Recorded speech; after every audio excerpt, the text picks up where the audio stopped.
Hello friends, સ્વાગત છે તમારું ગીતા's ટેસ્ટી કિચનમાં। આજે આપણે બનાવીશું નાના અને મોટા સૌની ફેવરિટ એવી ચટાકેદાર પાઉંભાજી। બાર લારી પર મળે એવી જ લાલ ચટક અને ટેસ્ટી પાઉંભાજી આજે આપણે ઘરે બનાવીશું અને સાથે બનાવીશું સ્પેશિયલ મસાલા પાઉં। તો ચાલો ફટાફટથી બનાવવાનું શરૂ કરીએ। સૌથી પહેલા આપણે શાકભાજી જોઈ લઈએ। પાઉંભાજી બનાવવા માટે આપણે જોઈશે 1 વાટકી ફુલાવર, 1 વાટકી બટેટા જેની મેં અહીંયા છાલ કાઢીને ટુકડા કરી લીધા છે, 1 વાટકી વટાણા, અડધી વાટકી કોબી,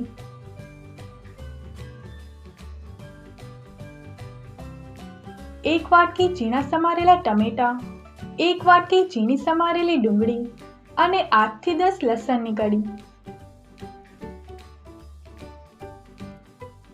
હવે આપણે એક કુકર લઈશું।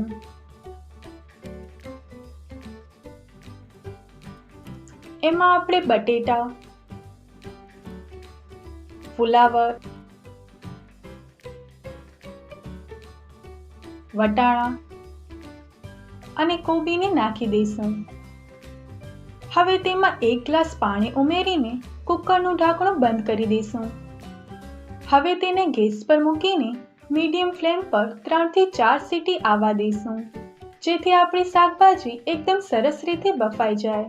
આપણી શાકભાજી બફાય ત્યાં સુધી આપણે ગ્રેવી તૈયાર કરી લઈએ। જેના માટે એક મિક્સર જારમાં ડુંગળીની પેસ્ટ બનાવી લઈશું અને તેને એક બાઉલમાં કાઢી લઈશું। એવી જ રીતે ટમેટાની પણ પ્યુરી બનાવી લઈશું।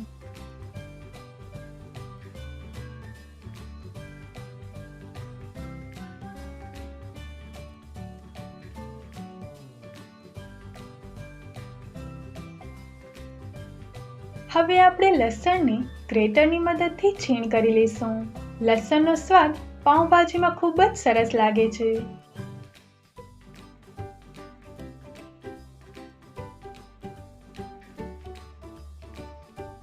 હવે આપણે ગેસ પર એક કઢાઈને ગરમ કરવા માટે મૂકી દઈશું। હવે આપણે એમાં 2 મોટા ચમચા તેલ નાખીશું। આપણું તેલ ગરમ થાય એટલે સૌથી પહેલા લસણની પેસ્ટ નાખી થોડી વાર સાતળી લઈશું।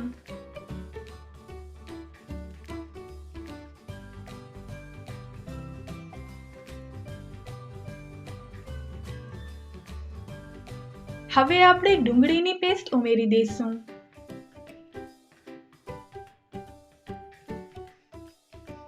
અહીંયા આપણે ડુંગળીને 5 મિનિટ ધીમા તાપે સાતળવાની છે, જ્યાં સુધી તે તેલ ન છોડે।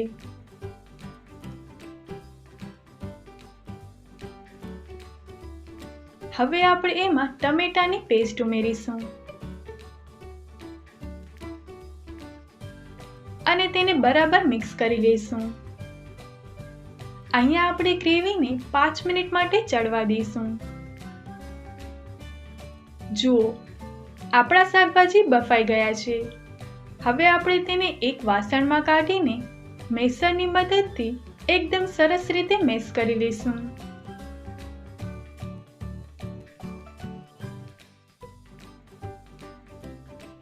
જો તમારી ભાજી જાડી લાગતી હોય તો તમે તેમાં અડધો ગ્લાસ ગરમ પાણી ઉમેરી શકો છો।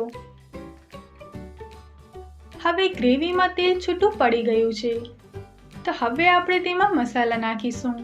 સૌથી પહેલા આપણે નાખીશું 2 ચમચી લાલ મરચું પાવડર, 1 ચમચી મીઠું। તમે તમારા સ્વાદ મુજબ વધુ કે ઓછો નાખી શકો છો।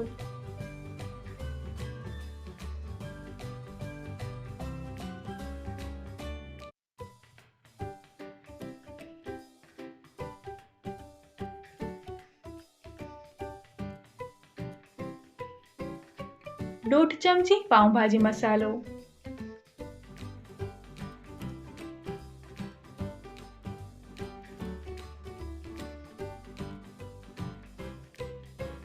હવે આપણે થોડું પાણી ઉમેરીને 5 મિનિટ માટે શેકાવા દઈશું, જેથી મસાલા બળી ન જાય અને રંગ પણ એકદમ સરસ આવે।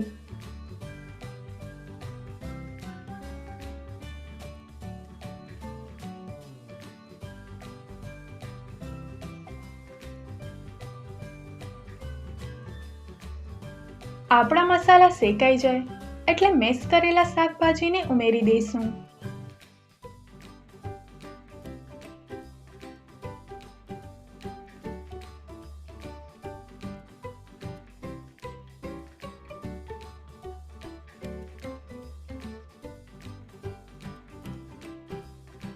જો ભાજી જાડી લાગતી હોય તો અડધો ગ્લાસ ગરમ પાણી ઉમેરી શકો છો.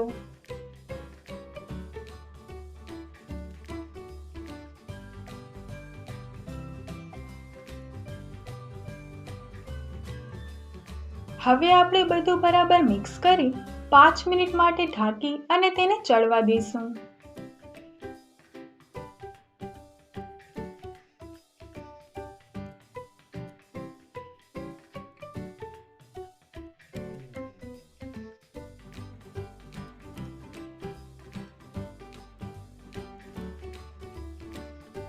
છેલ્લે પાઉંભાજીનો સ્વાદ વધારવા માટે અડધા લીંબુનો રસ,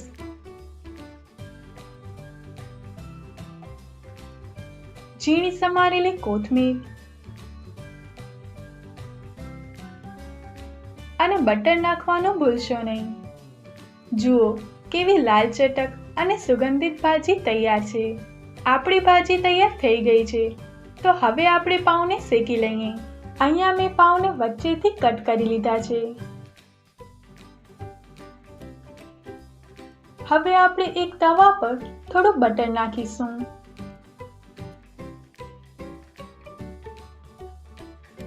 હવે આપણે પાઉંને એની ઉપર મૂકીને સરસ રીતે શેકી લઈશું.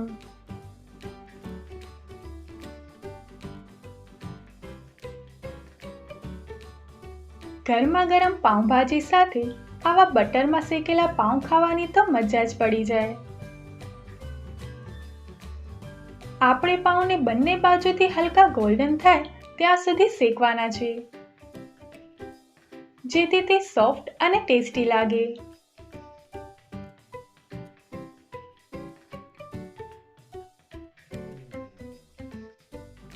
તો તૈયાર છે આપણી ગરમા ગરમ પાઉંભાજી. આપણે તેને ડુંગળી અને કોબીના કચુંબર અને પાપડની સાથે સર્વ કરીશું. હવે આપણે બનાવીશું મસાલા પાઉં. જેના માટે એક પેનમાં થોડું બટરને ગરમ કરીશું.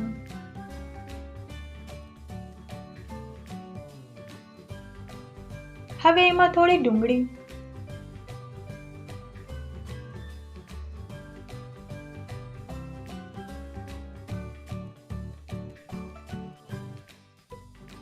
અને એક મોટો ચમચો પાઉંભાજી નાખી અને સારી રીતે મિક્સ કરીશું. હવે આપણે ઉપરથી કોથમીર છાંટીશું. હવે પાઉંને વચ્ચેથી કાપીને આ મસાલા ઉપર મૂકી દઈશું.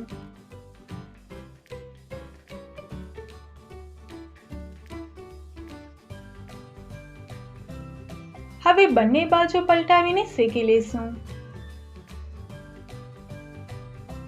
હવે અંદર આપણે થોડું ચીઝ ઉમેરીશું.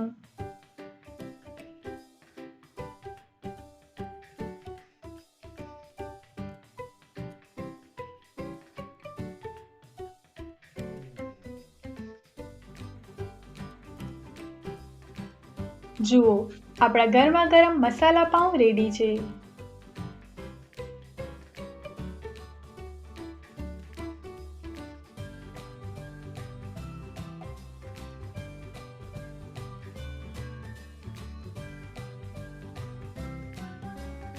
તો તૈયાર છે આપણી ગરમા ગરમ પાઉંભાજી અને ગરમા ગરમ મસાલા પાઉં. તમે આ રેસીપીને ઘરે એકવાર ચોક્કસથી ટ્રાય કરજો. જો તમને આ રેસીપી ગમી હોય તો વિડીયોને લાઈક કરજો, તમારા મિત્રો સાથે શેર કરજો અને આવી જ નવી નવી રેસીપી જોવા માટે ગીતા's ટેસ્ટી કિચનને સબસ્ક્રાઇબ કરવાનું ભૂલશો નહીં. Thanks for watching.